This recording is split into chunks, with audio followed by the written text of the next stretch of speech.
This episode is brought to you by Progressive Insurance. Whether you love true crime or comedy, celebrity interviews or news, you call the shots on what's in your podcast queue. And guess what? Now you can call them on your auto insurance too with the Name Your Price tool from Progressive. It works just the way it sounds. You tell Progressive how much you want to pay for car insurance, and they'll show you coverage options that fit your budget. Get your quote today at Progressive.com to join the over 28 million drivers who trust Progressive. Progressive Casualty Insurance Company and Affiliates. Price and coverage match limited by state law. I'm Lee C. Camp. This is No Small Endeavor, exploring what it means to live a good life. It just seemed like such a tragedy that we can go through decades and on some level feel like we're not okay. That's Tara Brach, mindfulness meditation teacher, psychologist, and author of several international best-selling books. We have amazing potential to change some of the habits that cause ourselves or others harm, but we won't be able to access that if we're at war with ourselves. Today, wisdom for dealing with all manner of mental turmoil, depression, fear, addiction, and more. Making friends with or being at peace with how we are in the moment is the precondition to transformation. Another way of saying it is we just have to stop being at war with reality. All coming right up.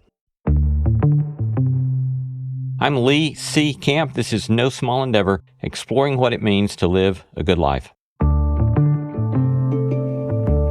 We host several live variety shows throughout the year, and I hope one of these days you'll make your way to Nashville or find us out on the road and come join us.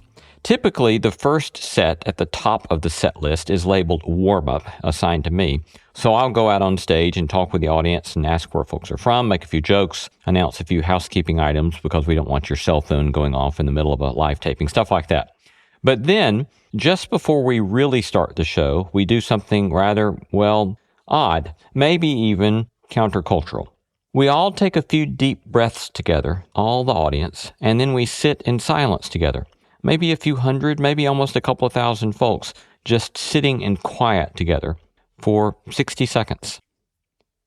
It's just a minute, but it's in that shared space when folks seem to really arrive. I mean, sure, they've been in their seats prior to that moment, but the quiet allows the mind to show up to the body. And we all quite literally come to our senses. That is, we feel the creaks of the pews, say, in the old Ryman Auditorium, or we hear the remarkable silence of the Schermerhorn Symphony Hall, or we note the sensations in our bodies, all realities of which we were unconscious of just a few moments earlier. The silence creates a palpable collective presence. And out of that, the first few notes of the opening theme arrive at that moment more poignant than otherwise possible. What happens in that collective pause is fundamentally what today's conversation is about. Today, I talk with psychologist and meditation teacher Tara Brach. And to set the table for that conversation, I'm going to do something right now that will feel perhaps a bit odd on a podcast, where silence is feared. We're going to stop for a mere 15 seconds, something you will rarely hear on a podcast, at least not intentionally so. So join me, if you will, for the next 15 seconds with a sense of non-judgmental curiosity and ask yourself simply, what's happening inside of me? Here we go.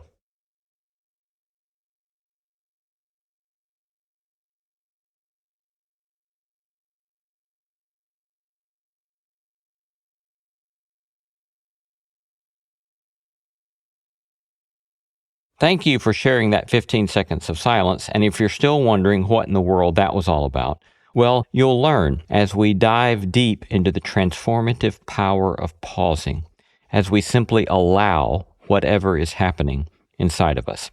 Please enjoy this conversation with Tara Brach.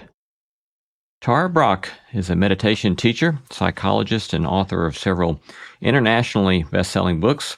Our popular weekly podcast on emotional healing and spiritual awakening is downloaded 3 million times a month. Tara is founder of the Insight Meditation Community of Washington, has been active in bringing meditation into schools, prisons, and underserved populations. Together with Jack Kornfield, she's co-founded the Mindfulness Meditation Teacher Training Program, which serves participants from 74 countries around the world. Today, we're discussing her bestseller, Radical Acceptance, Embracing Your Life with the Heart of a Buddha, recently released in a 20th anniversary updated edition. Welcome, Tara. Nice to be with you, Lee. It's nice to be with you. I've been looking forward to this conversation for a long while, so I'm grateful that we get to spend a bit of time together today. Congratulations on 20-year anniversary of your book, Radical Acceptance. I know. It ages me, and it's hard to believe. But yeah, thank you. It seems that it has served and helped many, many millions of people, so I'm grateful for your good work. I love the introduction or the inscription on chapter 1, The Trance of Unworthiness, with this passage from Wendell Berry that says, "You'll be walking some night. It will be clear to you suddenly that you were about to escape and that you were guilty. You misread the complex instructions. You are not a member. You lost your card or never had one." Classic Wendell Berry, getting right to the point there. But unpack kind of some of that feeling for us of this trance of unworthiness. Yeah, well, first, it's pervasive. And I call it a trance because if I was to say to you, okay, Lee, do you think you judge yourself too much? You'd probably go, yeah. And, I do hand raises. Most people know they do. But what we don't realize is how many moments on some level there's this unconscious monitoring, like, how am I doing now? And we have a standard and we're falling short. I mean, I can sense it even in myself this moment, just as we're talking, that there's some part of me saying, am I being natural and authentic? And am I tuned in? And, so we monitor, we feel we're falling short. And on some level, there's a sense of not okay with ourselves. We get to war. We turn on ourselves. I've made a lot of progress with that, but I think it was debilitating to me when I was younger, and a sort of deep perfectionism that was certainly fueled for me, at least in part, if not a really large part, by kind of religious perfectionism of the community in which I was raised. But as well, a kind of more general perfectionism, I think, that was often debilitating. Is this for you as well? That's what got me going. I mean, I realized, and this was when I was in college, it really became conscious. I remember being on a hike with a friend, and she was saying, I've learned to be my own best friend. And I thought, oh my gosh, I'm the farthest thing. I was the harshest critic. My body weighed too much, and I wasn't, my way of doing relationships was off, and I wasn't a good daughter, and this and that, not contributing enough. So I realized how wall to wall it was. And that when you say crippling, when we don't see it, that sense of unworthiness really makes it impossible to be intimate with others, because we have that sense of, if they really knew. I think of one woman who was sharing being with her mom when her mom was dying, and she was in a coma. And when at one point she kind of opened her eyes and looked really lucidly at my friend and said, all my life I thought something was wrong with me. Mm-hmm. And then she closed her eyes and she died. And those were her last words. And for my friend and for me just listening, it just seemed like such a tragedy that we can go through decades and on some level feel like we're not okay. Yeah, that reminds me of a episode when I was probably in my early 30s. And at the time I was a staff member at a church, and I was preaching fairly regularly. And one of the interesting tasks that we would do is that as the staff in the church would kind of read through the text that I was supposed to preach that week. And there's this beautiful text in the New Testament out of 1 John, and it has this passage about whenever our hearts condemn us, God knows everything and doesn't condemn us, something to that effect. And when it got around in the circle to me to kind of give my response to that text, I said something like, I have no idea what it would be like for my heart not to condemn me. And there was a friend of mine who was on the staff, an older man, who I love. And he turned and he said, in a very non-shaming way, he said, "Lee, where do you think that's coming from?" He said, I don't think it's coming from us. Where do you think it's coming from? And that actually led to my resignation from that post, because I realized I really needed to deal with that. Wow, that's powerful. Just to sense how much it impacts your whole life. Yeah. Yeah. Well, you started pointing to it there, but you say further on in the chapter, the more deficient we feel, the more separate and vulnerable we feel. Unpack that for us a bit. Yeah. Yeah. You know, I feel like our deepest longing is to belong. It's in our DNA. We are pack creatures, we're social creatures. And so feeling that we're enough, feeling that we're deserving, then we sense we belong and we can relax.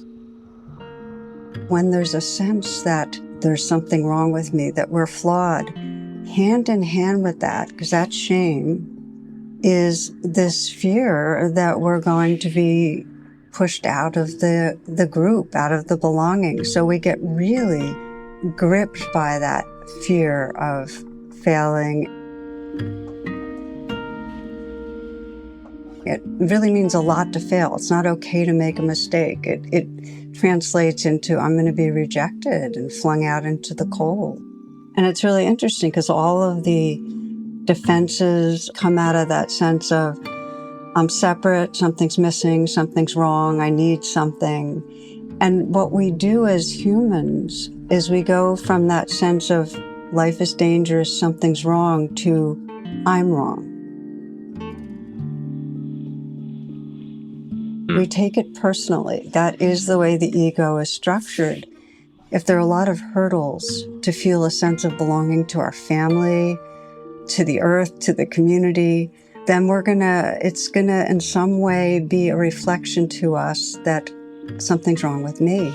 And in our culture, there are so many different hierarchies that give the message to some, you are less than, whether it's racial or by class or by religion, whatever, that many, many people get the message from our society of that sense of flawedness. So then your book is structured around this fundamental claim that the way out, or let me just read this one passage.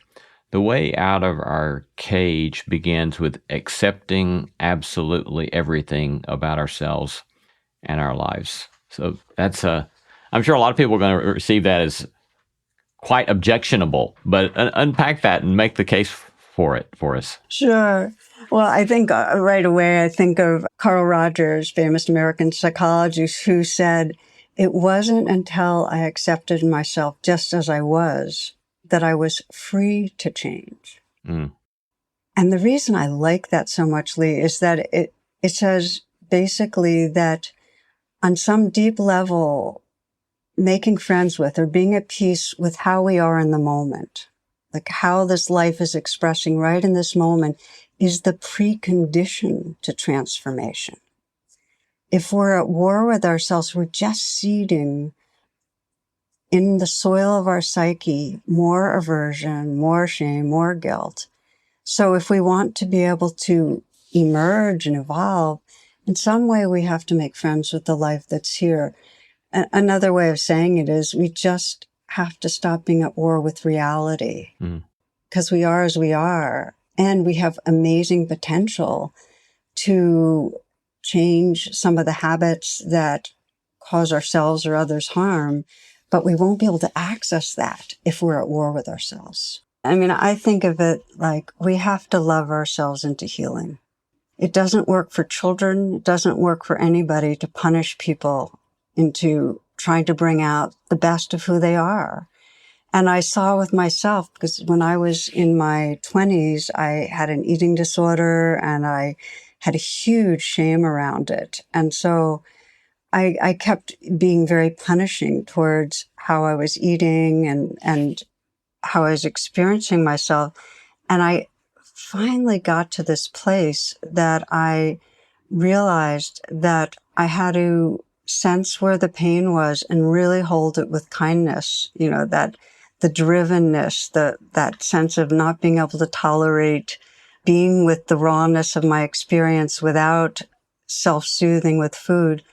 I had to hold that with enormous compassion. And that somehow relaxed my nervous system so I could start making new choices. And that's just one example. I mean, I've held all sorts of things against myself and realized that wasn't going to bring out a positive change. Yeah, on your definition of radical acceptance, you said it has two parts: seeing clearly and holding our experience with compassion. And you kind of started to get at that, but would you tell us a little bit more about both of those two parts of acceptance? Yeah. So it's described, I love the description of the two wings of the bird, and that anytime we want to wake up our awareness, wake up to who we can be, there are two wings in order to fly and be free. And one wing is the wing of what's sometimes called mindfulness, which is seeing clearly what's happening in the moment. And the question that you can ask yourself to have that wing wake up is, what is happening inside me right now? It's just a really simple, powerful inquiry. What is happening inside me right now? The other wing is the wing of compassion, which says whatever we're seeing, can we hold it with some tenderness, some grace, some space, some kindness? So that wing, the question is, and can I be with this? Or can I let this be? And I'll share just a story that really helped me attune to the two wings. Was I was teaching at a 2-week silent retreat, and we do interviews with the people who are there. And one of the men that I was doing interviews with was in the early stages of Alzheimer's. And he was a clinical psychologist, and he had been practicing meditation for a decade, just to give a little background. And then he told me about, some months back, he had been giving a talk to about 100 people. And he started, and then he went completely blank. He didn't know why he was there, who they were. So here's what he did.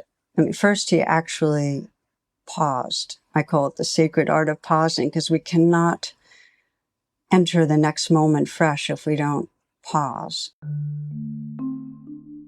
So he paused, and then he started naming what he was aware of. And he would say, heart pounding.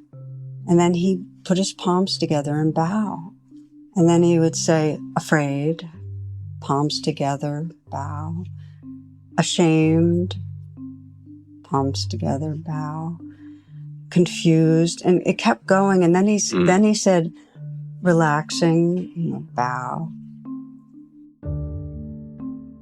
He looked at the group and he apologized. And one person said to him, and they had tears in their eyes, no one has ever taught us this way. And what had he done? He had basically, those are the two wings. He had named what was happening, just naming experience. And then the other wing, letting it be with a sense of honoring. This is reality in this moment. And that created the circumstance for him to calm down, for him to be in relationship with others. The two wings have transformational magic. They bring us into the power of presence. And sometimes it takes time, because we have all sorts of distractions in our mind and so on, to simply notice what's happening in the moment and open our hearts to it. That's a beautiful, beautiful story. Thank you for that.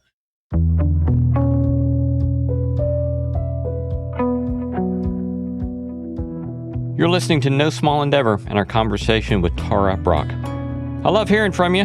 Tell us what you're reading, who you're paying attention to, or send us feedback about today's episode. You can reach me at lee@nosmallendeavor.com. You can get show notes for this episode in your podcast app or wherever you listen.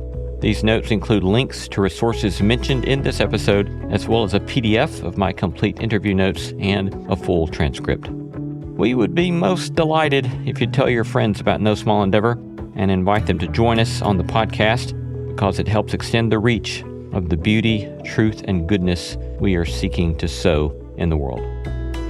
Coming up, Tara and I discuss the sacred art of pausing, the difference between pain and suffering, and learning to deal mindfully with fear and anxiety.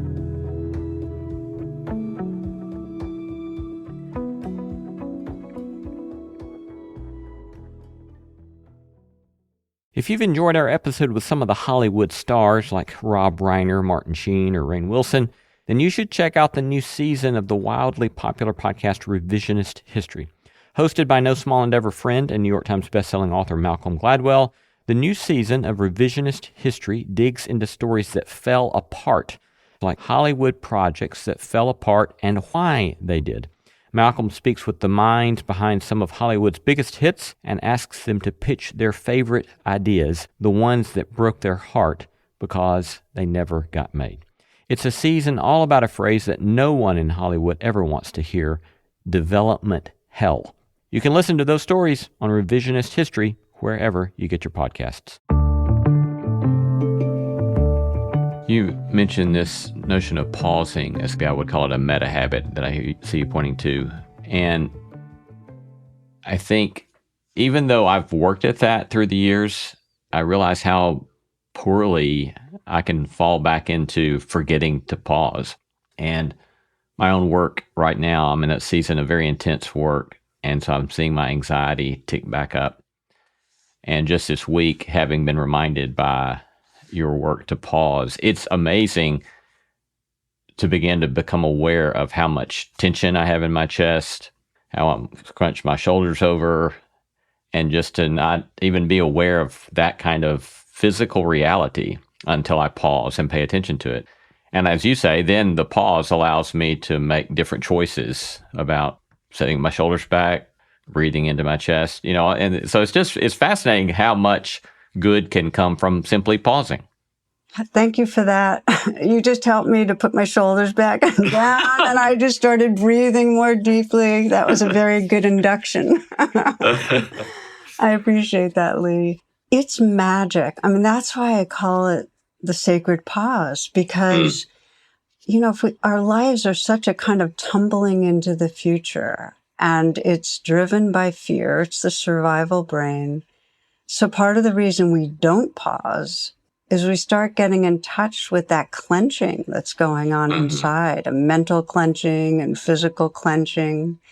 And the first expression of it is it's unpleasant. But if we even pause for a minute, just even pause and take 5 long, deep breaths, it entirely changes our physiological state. It's really magic. Yes, it is. It is just fascinating. Would you discuss, I think the distinction you draw is between pain and suffering. As I understand it, it's inevitable that we're going to have some sort of pain. And then there's the sort of mental story we tell ourselves or obsess about that pain. And that awareness of that distinction can alleviate a lot of the turmoil that we experience about our inevitable pain. Is that accurate? Yeah, that is. I mean, the phrase is that, pain is inevitable, suffering is optional. And where it comes from is pain meaning unpleasant, and pleasantness is just part of the human nervous system's experience. Like, it's just going to keep happening. And we're storytelling creatures. And the more we wrap what's going on with an interpretation or a narrative, the more we end up locking in. So I think it was Jill Bolte Taylor, the neuroscientist, who described, left to its own devices, there's, very short duration for emotions to come and go, like the weather. But what locks something like fear into mood, what locks disappointment into depression, is the ongoing mental narrative. And so if we can learn to have an experience, and instead of going off into all of our beliefs and thoughts about it, coming directly in contact with the sensations, what's going on in our body, it'll come and go. A practice I often use is called the RAIN meditation. And it's an acronym: recognize, allow, investigate, and nurture. And I've had more people tell me that the RAIN meditation saved their life when they were caught in fear or shame or anger or whatever it was, conflict with people, than any other practice. Mm. And again, this is something, people from all faiths, from all different traditions and so on. And the reason is because, again, it is activating our evolved brain, really. It activates mindfulness and compassion. So my mother died when she was 86. When she was about 82, she moved down here. I was at a time of high-level demand of finishing chapters in a book and a lot of teaching, traveling. And I adore my mom, and I was glad to have her move down with us. And I really was struggling because I was so busy and I didn't want to let her down. And I remember I was feeling guilty in terms of her, but I was also very, very anxious about having things really go south on a lot of levels. So I remember once I was in here, where I am right now, and I was putting together a talk I had to give that night on loving kindness. My mother walked into the room. She wanted to show me an article. And I was so fixated on the screen, I didn't even turn my head. She just very graciously put down the article and walked out. But I looked and saw her retreating figure. And I said, oh my gosh, I don't know how long I'm going to have her. And so I paused. I'm so thankful that the sacred pause, and I did RAIN. The R is recognize. It begins that wing of mindfulness. Okay, what's happening here? Anxiety, guilt. The A of RAIN is allow, which says it's here right now. Just not to argue with reality. This is like a wave in the ocean. It belongs. And I often say for the A of RAIN, this belongs. The I is investigate. And investigate is primarily somatic, meaning what's going on in this living body. But it can start with, what am I believing? Because we have this narrative always. So what I was believing was, I'm going to fail. I'm going to fail my mother. I'm going to fail my students because I'm not going to be done on time. I'm going to fail myself for not finishing this chapter. It was a real fear of failure. And that was, very core anxiety. And underneath that, I'm going to fail and be rejected and, life's going to end. It was deep. So I then continued to investigate, because this is the key thing. It has to be somatic, because if we don't really feel it in our bodies, we can't really open to a larger space. So I could feel this clenching in my chest and my gut, was this kind of aching, empty feeling in my gut. And I put my hand on my heart, because that's the beginning of the N of RAIN, which is nurturing. And I just asked myself, so ask this place in me, what do you really need? What do you need to trust or feel? Or, because at the beginning of nurturing is to sense what's needed here. And what was really needed was that I just trust my love, trust my goodness, trust that, what was in me, my heart, my spirit was going to, it would be fine. I'd be imperfect, but fine, So the fullness of nurturing is just to send that caring message inward, which is what I did, kind of trust the goodness. And I could feel I'm feeling it right now.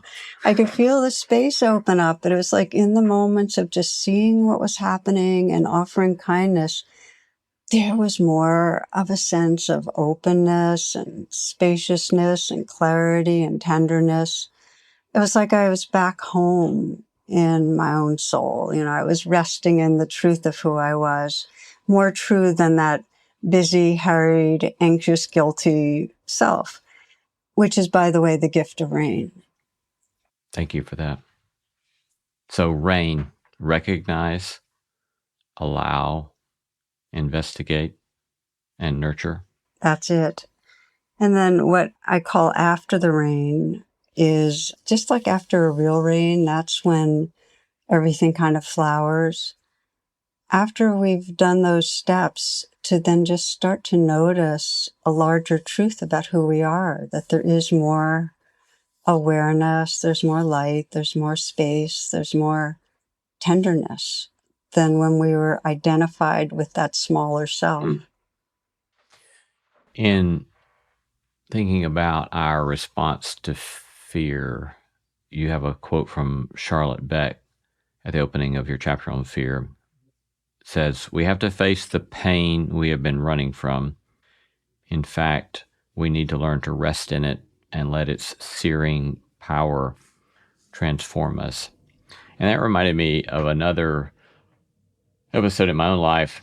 Probably a decade ago, I had one particular fear that I was just having a very difficult time facing.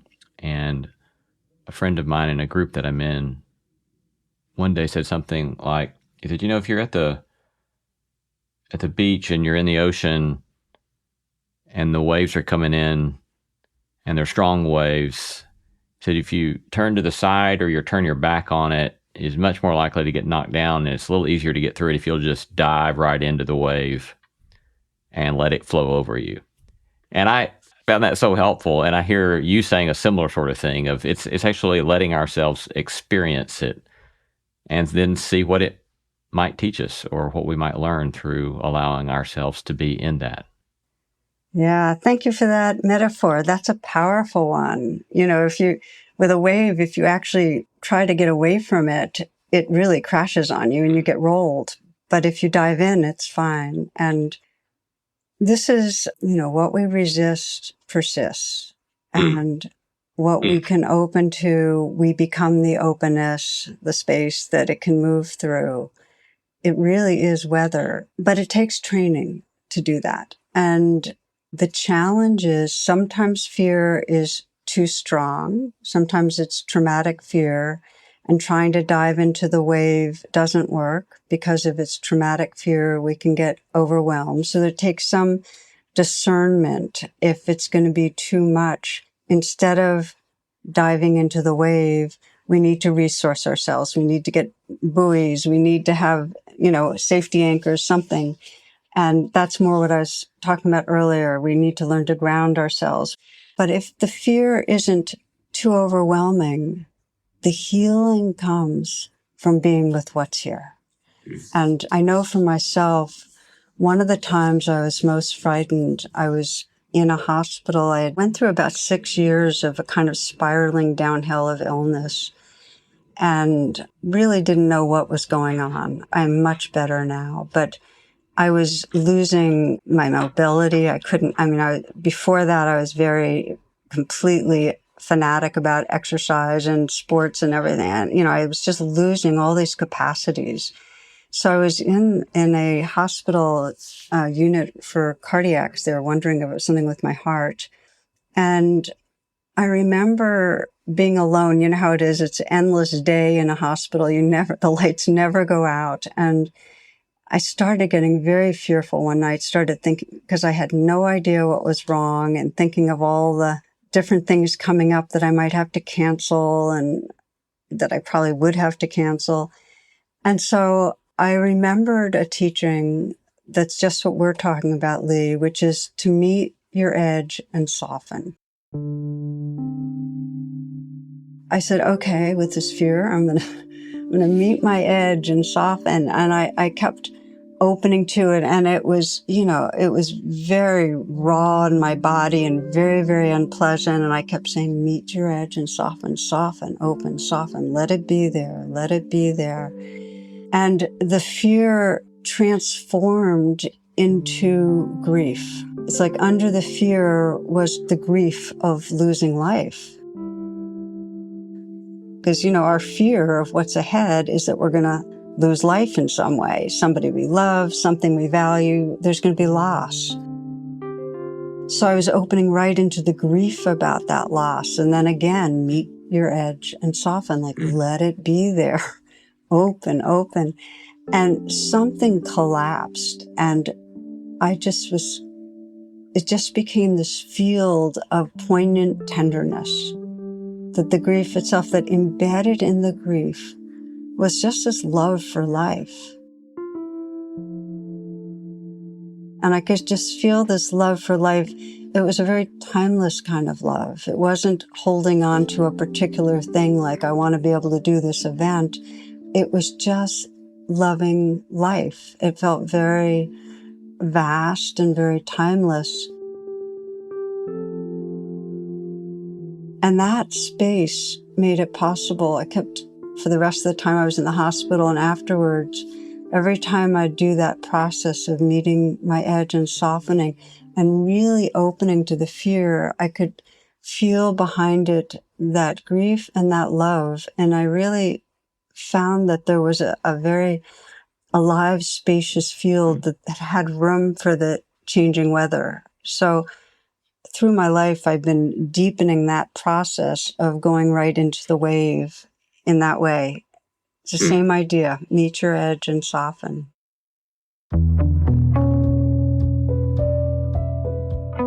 You're listening to No Small Endeavor and our episode with Tara Brach. If you missed a portion of this interview or would like to have access to the complete unabridged version, which I especially endorse in the case of this interview with Tara, you can follow our podcast wherever you listen. We're going to take a short break, but coming right up, more on fear and anxiety, dealing with addiction and suppressed desire, and more. Hey friend, if you didn't know, I started a newsletter a while back that comes out every 2 weeks. I've been delighted to hear from so many of you about positive response to the newsletter. We call it the No Small Endeavor Notebook, where I riff on themes and topics related to our podcast, giving you additional material for thinking and doing in your own quest to make sense of what it might mean to live a good life. Join us by going now to nosmallendeavor.com and sign up there. Again, go to nosmallendeavor.com to sign up now for our free No Small Endeavor Notebook newsletter. Another counterintuitive approach that you take is in your chapter on desire, and that rather than meeting desire with aversion or suppression, as is often the case, you're suggesting that, again, we interrogate it and or we discover what's underneath the desire that actually may lead us to a greater freedom. Matter of fact, another one of the great quotes that I love from your book, from D.H. Lawrence: men are not free when they're doing just what they like. Men are only free when they are doing what the deepest self likes. And there is getting down to the deepest self. It takes some diving. But would you unpack this notion of desire for us? Yeah, there are so many, and this comes from many religions, the sense that humans are evil and that our desire is getting us in trouble, and we've got to have all our antennas up and our shields up and so on to watch out. And my experience is that every emotion we have is intelligent, and that the basic energies of our emotions, including passions, are life-loving life. They come from love. They get distorted and confused and cause trouble, but they come from love. And desire comes from love. It's a love of life. Now, there's no question that it can turn into addiction and be destructive. So clearly there has to be mindfulness.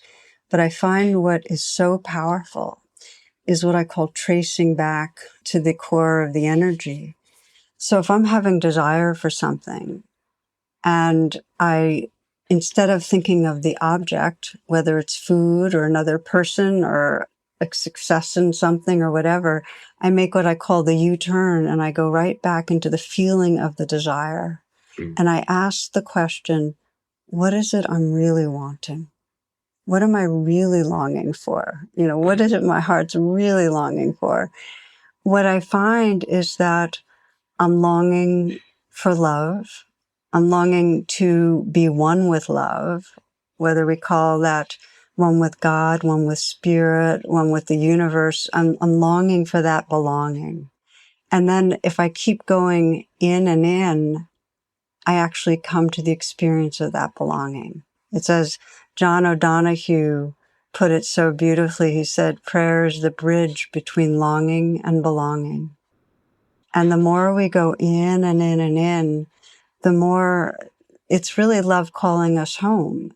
But it gets mistaken as desire for an object out there.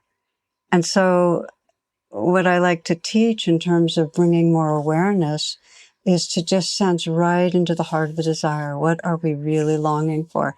And it takes some time. It takes some digging, as D.H. Lawrence said, because we're so habituated to thinking that what we want is the recognition, or what we want is that person out there. Whereas what we really want is an experience. It's an experience of communion. Yeah, beautifully said.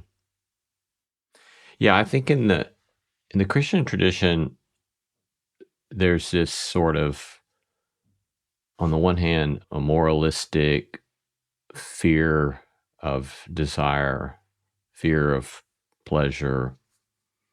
And then what I find much more helpful is in the kind of virtue traditions, going back to somebody like Aquinas, or going back to Augustine, or going back to even Aristotle, is this sort of notion that a virtue like temperance, for example, is not about squelching pleasure.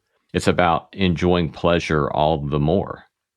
And that you can fall prey to one of two vices with regard to pleasure. You can fall prey to abstemiousness and fear of pleasure, or this overindulgence that can lead to bondage and addiction.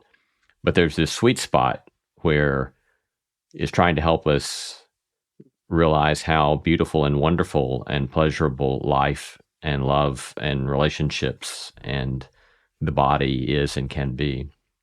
And I hear you saying a very similar thing.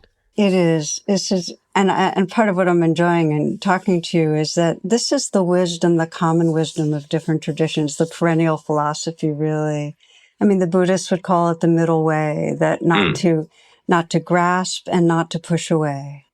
And what that takes is presence. So if we can train ourselves in that wise abstinence, where we're not grasping after, but we're creating space, or William Blake would say, to not try to grasp at the joy as it flies by. This open-handedness that enjoys it in the moment and then lets it go. I learned the phrase, I guess, from Pema Chodron, and from her book, I think it was called When Things Fall Apart. And she talks about in meditation to neither repress nor indulge, I think is her phrase. Yes, it's beautiful. She's wonderful. Yeah. That was so super helpful. And that the kind of process of meditating, desire, fear, whatever can come along, and I don't have to jump on the boat, but I can observe the boat, and I don't have to have aversion towards the boat as it flows down the stream of my consciousness. So, yes. So yes, and it's such an invitation, because so many of us, if we're grasping, we're not really enjoying life. If we're pushing away, we're not enjoying life. And joy is such a capacity that we don't nurture. And the joy comes from that open-handedness. That reminds me of another thing I learned from Pema Chodron, which I think is a widespread Buddhist practice, meditation practice of Tonglen. Would you describe that for us? Yeah. So if our habitual conditioning out of fear is when we encounter pain to push it away, and when we feel a moment of pleasure, something good to grasp on, Tonglen deconditions it. Tonglen is a compassion practice that helps us feel our connection with all beings. So the way we would practice is that in a moment that you bring to mind something that is really difficult and painful, let's say many people right now are feeling kind of the horror of the violence that's going on in the Middle East right now. It uses the breath as a way to activate our capacities. When you breathe in, you actually make yourself available to that suffering. You let yourself be touched by the suffering. You imagine it and you breathe in and feel like that pain is actually being felt in your body. So it reverses the sense of keeping away and ignoring and avoiding and so on. And then with the out breath, you feel your deepest wish for freedom, for healing from suffering, for relief, and you send it out. So it's a taking in and a sending out. And the fear that people have is they're going to take in and be overwhelmed. That's the fear. If we think we're an individual separate self, that's totally understandable fear. But what happens when you start breathing in and letting out is that you start feeling that you're the tender space that the world's happening in. There's plenty of room for it. And it creates a sense of profound connection with all beings. So it's not their suffering over there. It's our suffering. It's our shared suffering. And that's a profound waking up, because we tend to move through life as in a kind of cocoon. Right. Yeah. I'll give you another example that's, the way that these compassion practices actually really connect us with each other. I first saw this in a documentary Van Jones was involved with, where he brought together two groups of people. And one group were from West Virginia, and they were struggling with the opioid epidemic, and all professionals trying to help. And the other group was from South LA, and they were struggling with heroin and drug epidemics out there. And he brought together these two groups. These were very culturally different groups. Here you got these two groups for a week being together and, exploring the epidemics that they were both dealing with and getting to know each other. And of course, at first there was a lot of mistrust and there was a lot of sense of separateness. And I'm sharing this because our society is so completely caught in division. So there they were, they're there for a week, and he asked them to each bring a picture of someone they had lost in the epidemics. And at one point during this documentary, you see one man holding a picture of his son, and he said, "The last thing I told him was, you got yourself into this, you get yourself out."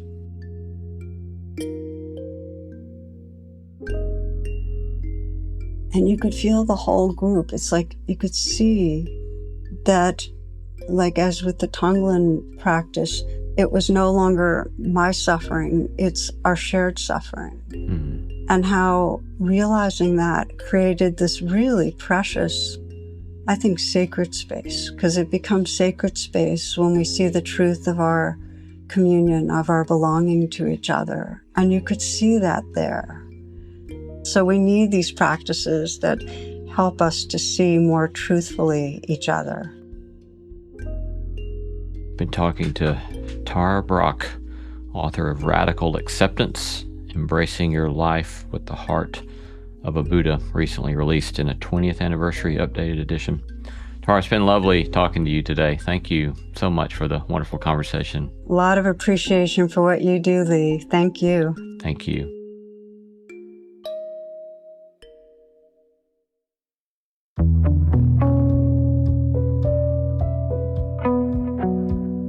You've been listening to No Small Endeavor and our interview with Tara Brach, mindfulness meditation teacher and author of numerous best-selling books, including Radical Acceptance, which was just released in a 20th anniversary edition. We gratefully acknowledge the support of Lilly Endowment Incorporated, a private philanthropic foundation supporting the causes of community development, education, and religion, and the support of the John Templeton Foundation, whose vision is to become a global catalyst for discoveries that contribute to human flourishing.